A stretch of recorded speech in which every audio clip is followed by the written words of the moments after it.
IFS 1 Minute Stock News. Today's headlines. Adani Powerന്റെ സബ്സിഡിയറിയായ മഹാൻ energy ഏറ്റെടുക്കുന്നതായി Reliance industries പ്രഖ്യാപിച്ചു.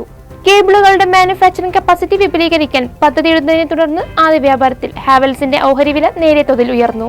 Maharashtra metro rail കോർപ്പറേഷനിൽ നിന്നുള്ള 389 കോടി രൂപയുടെ ഓർഡറുകൾ നേടിയതിനെ തുടർന്ന് RVNL ഓഹരി വില 9% ഉയർന്നു.